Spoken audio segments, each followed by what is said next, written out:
I don't know. And I bring this dude who looks kind of like a big, like football-y kind of John Schneider from Dukes of Hazzard, but brunette and no mustache. So he's a lurky, kind of big, hunky guy, and he's very mysterious, kind of like a Richard Gere, kind of mysterious, who coincidentally is in Looking for Mr. Goodbar.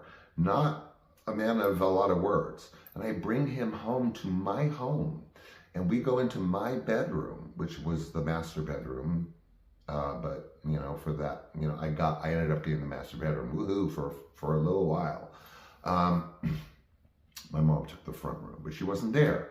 I used to have a huge picture of my dad in my room.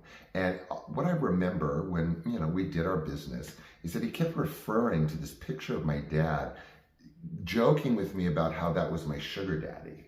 And I'm not out to explain myself. I mentioned once or twice, no, that's my dad.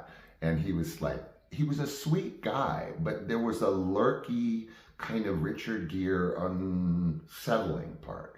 Anyway, it turned out fine. He left the house, and he's the one that actually got me to say hasta la pasta, because those were his last words to me. Another time, when I lived in West Hollywood proper, meaning right in Boys Town, as we used to call it, on Holloway, I had an apartment. Again, down the ways, y'all locals are gonna know, Gold Coast, Circus of Books. Not cruising, really. I was just sort of there. I didn't really go to Gold Coast. It was like, ugh. But I was there at that corner. And again, this guy who looked like kind of a really good looking version of Stephen Buscemi, the actor. Parting Glances, like when he was young in that gay movie. Oh, he was so cute then.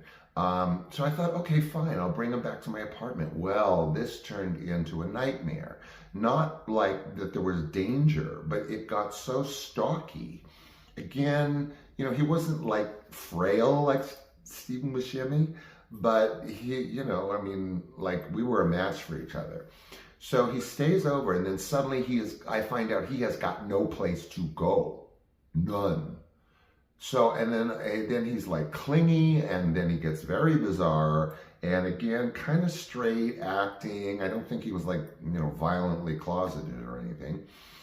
And so, long story short, I ended up having to rent a room at the Circle 7 or whatever the hell motel above Hollywood Boulevard and La Brea for a week. You know, because it's just like I had to get rid of this like weird, like closeted kind of like odd dude.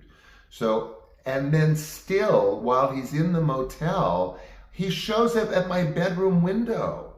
Like, I didn't answer the door, I didn't hear it, and he's like tap, tap, tapping on the other side of the building where my ground floor bedroom window is.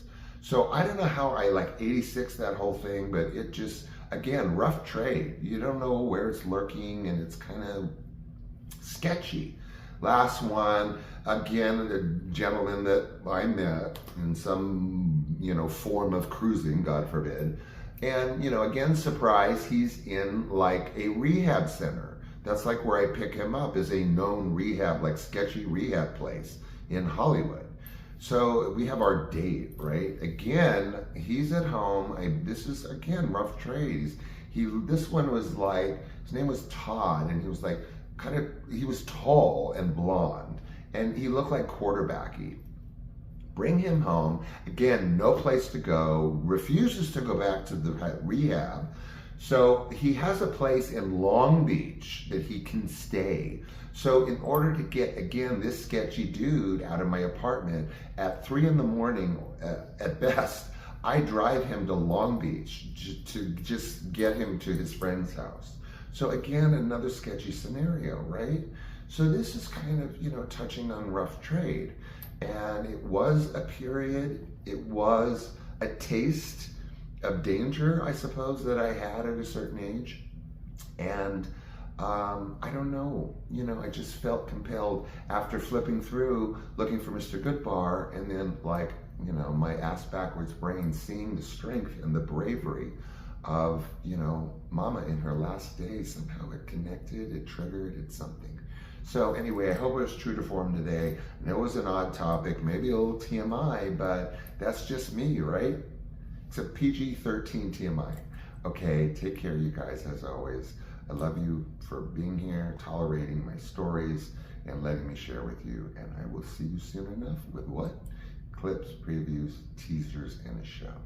Until then, be good to yourself.